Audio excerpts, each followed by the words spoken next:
Recently, PBS aired a documentary on its award-winning series called Frontline. Maybe some of you have seen the Frontline movies, shows on PBS. They aired a special called The Persuaders. Now, what The Persuaders was about is the Persuaders examined the marketing of American products to American consumers. One of the trends that they talked about in the show Persuaders was this trend in American marketing away from emphasizing what a product does, like we'll make your clothes whiter, to emphasizing what a product means. So the trend today in marketing is all about brand managers and companies making a strong emotional, even a spiritual connection between products and consumers. Ad agencies, brand managers, they're trying to figure out how people can develop cult-like followings and cult-like devotion to products like computers, sneakers, automobiles. So to this end, one marketing expert interviewed in this Persuaders series conducted research asking, why do people join cults? Specifically, he was interested in what pushes people from being a mere fan to becoming a devoted follower of someone or something. Now, here's what the conclusions of this research were. This is fascinating. The research showed that people tend to join a cult for the same two reasons that people tend to follow a particular marketing brand. Same two reasons. You know what they were? Number one is that people need to belong. And number two is that people need to make meaning in life. So these conclusions led advertisers to conclude that products that provide consumers with meaning in life and a sense of community or a sense of belonging are most likely to be successful in making this emotional, almost spiritual connection between product and consumer. They have a name for this phenomenon. It's called emotional branding. At one point in this PBS documentary, the narrator said something that really caught my attention. It's a claim that we Christians need to sit up and take notice of. At one point in the documentary, the narrator said this: emotional branding seeks to fill the empty places that civic institutions like schools and churches used to fill. Isn't that fascinating? Well, hearing that claim, I became fascinated about this whole idea that we humans have empty places that need to be filled. But I just wasn't quite sure what that meant. And so I did what wise people always do when they're stumped. I consulted the great American prophet, Pink Floyd.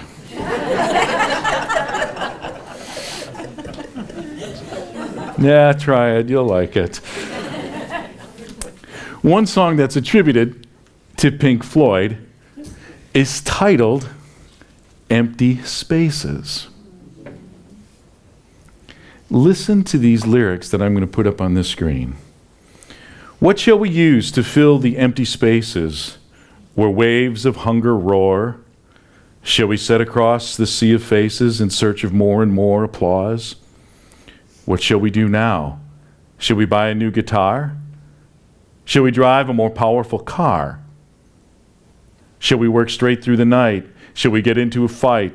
leave the lights on, drop bombs, do tours of the East, contract disease, bury bones, break up homes, send flowers to phone, take to drink, go to shrinks, give up meat, rarely sleep, keep people as pets, train dogs, raise rats, fill the attic with cash, bury treasure, store up leisure, but never relax at all with our backs to the wall. Our backs to the wall. What do you think of those lyrics, y'all?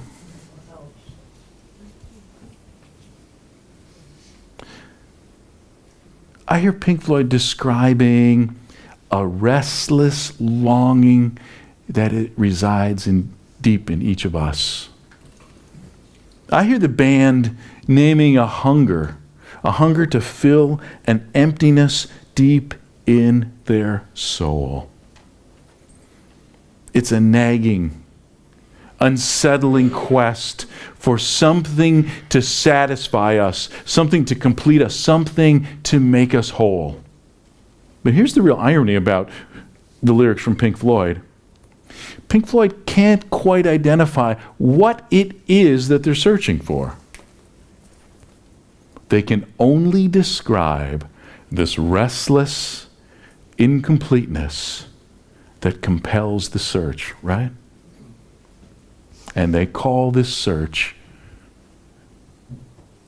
a search to fill an empty space. I've begun to wonder if this is part of our human condition.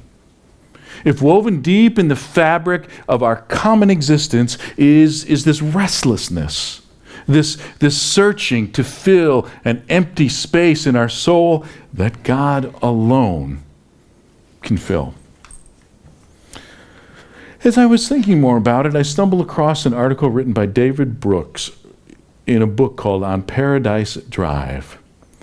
This is a great title. On Paradise Drive, How We Live Now and Always Have in the Future Tense. He writes about how we try to fill the empty places in our soul. Look with me at this quote. He writes, "Why do we torture ourselves with things we don't have and aren't likely to get? Why do we eagerly seek out images of lives we are unlikely to lead? It's precisely because fantasy, imagination, and dreaming play a far more significant role in our psychological makeup than we're accustomed to acknowledging. We are influenced far more than most of us admit by some longing for completion, some impulse towards heaven. The magazines are not really about hedonism. They're not even mainly about consumptions. The magazines are about aspiration." Did you catch that? Brooks is claiming the same thing that the marketing researchers in that Frontline special were claiming. They're all suggesting that we have these empty places in our soul that we aspire to fill. In fact, most of us unwittingly spend a majority of our lives in search of filling these empty places, trying to satisfy this longing for completion, this longing for security and serenity. Now here's my hunch.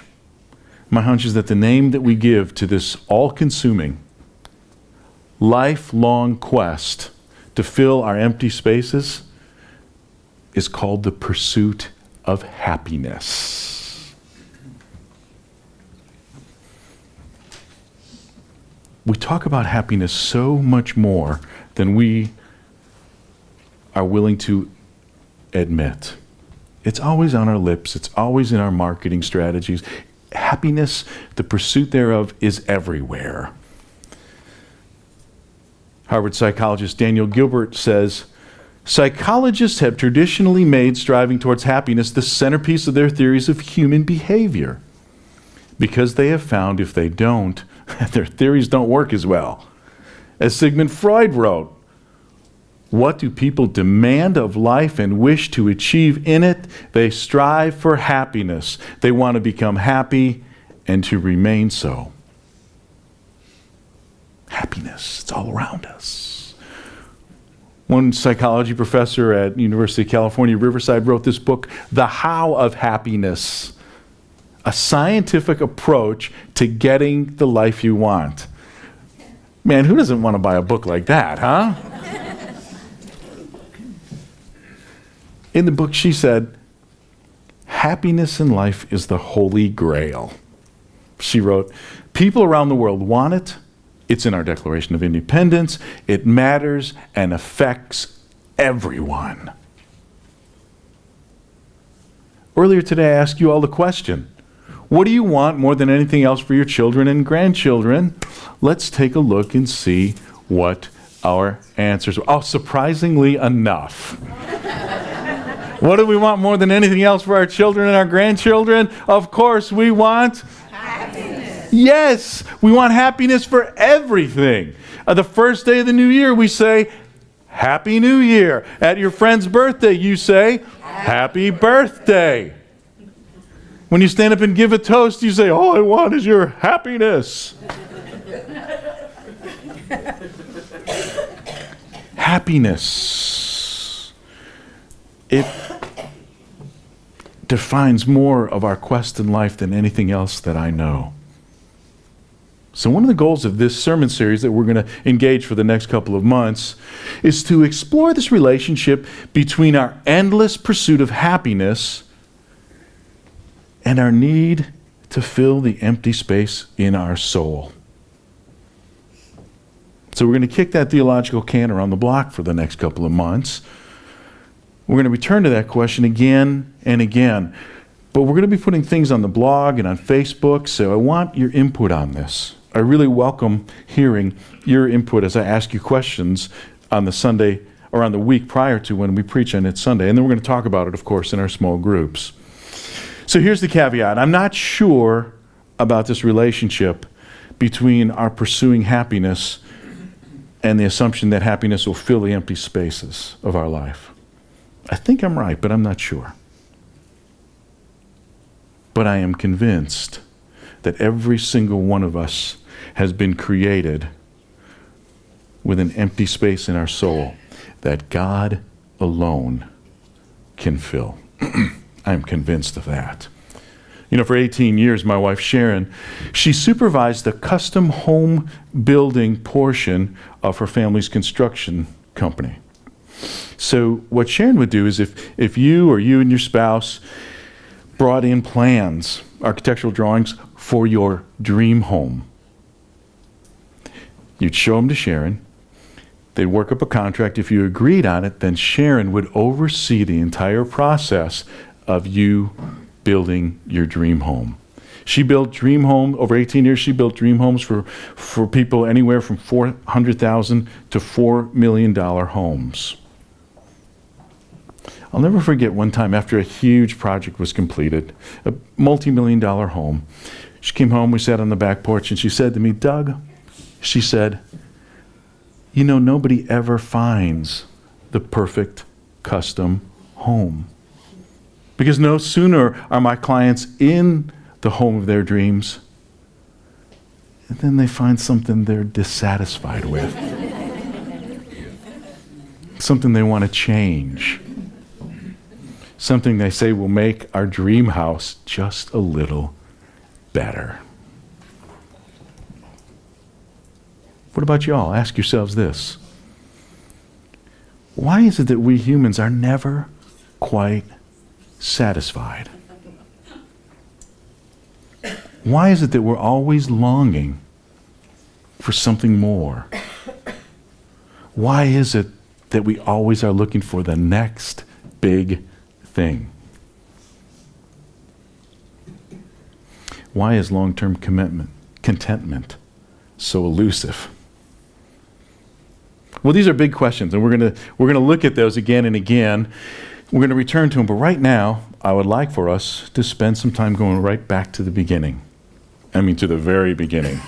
I mean, to the book of Genesis. The creation story in the book of Genesis, that's the foundation for our Judeo-Christian understanding of God. Unfortunately, The creation story, it's like, one of those modular homes you see on the Weather Channel after it's been picked up and destroyed by some late spring Oklahoma tornado. The creation story in Genesis is currently caught up in this vortex of a Category 5 cultural storm, and that's a shame. On one side of the vortex are the warm updrafts of the progressive Christians or those folks who have never had the fortune of knowing Jesus. They look at this creation story, they say, how could anybody in their right mind believe this is literal? It's a myth, it's a story. Well, on the other side of the vortex are the warm downdrafts of the conservative Christians who say, this is God's word. And if God said it's created in 7 days, that means 7 sunrises, 7 sunsets, and this is a done deal. Well, all these cultural storms about this book of Genesis are unfortunate because they take away from the true meaning of the story. They take away from the impact of the story because the important questions of the story are, what does this story say to us about ourselves? And what does this story say to us about our God? One of the more piercing truths about the whole story of Genesis is what it says to us about who we are. And in the story that I read to you this morning, more than anything else, you know what it says to us about our humanity? It says that we are never, ever, ever satisfied. The creation story forces us to confront the fundamental design flaw in who we are, which is that we always want more. You remember how that story went, don't you? It's this wonderful story, and you have these wonderfully profound images to tell the tale of our fall from humanity. The evil is personified by a serpent who slithers into the collective conscience of our first 2 humans, Adam and Eve. I imagine the dialogue between this naive woman and the serpent kind of uncoiling like this. Remember the story, right? The woman, there's that bad boy right there. The woman emerges onto the scene. She's in the middle of the garden, right? And in a barely audible voice, as she's kind of more speaking to herself than anybody else, she says, so, here's that tree that God's been making so much about. Okay. I know God said we shouldn't touch it. But God didn't say we couldn't look at it. Oh, now I get why God didn't want us anywhere near here. I mean, look at this tree. Those big, round, juicy apples. Oh my gosh, they look gorgeous. And I'll bet they taste great. She stops for another minute or two. She looks and ponders this beautiful tree. And then she says to herself, well, I know God said we could have the fruit of every other tree except this one.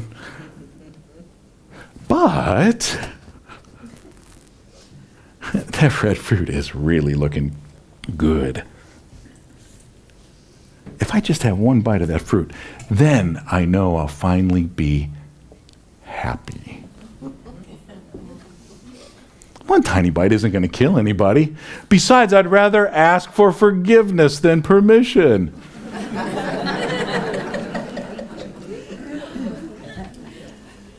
And with that insatiable hunger for something more driving her,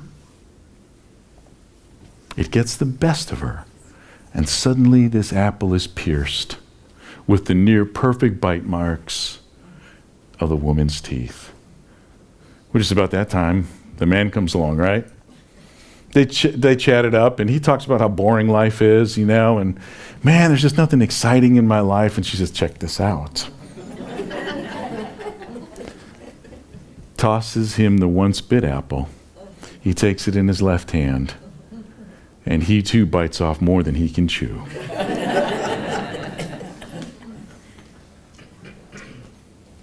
The creation story, this whole story in Genesis is true because of what it reveals to us about the human condition.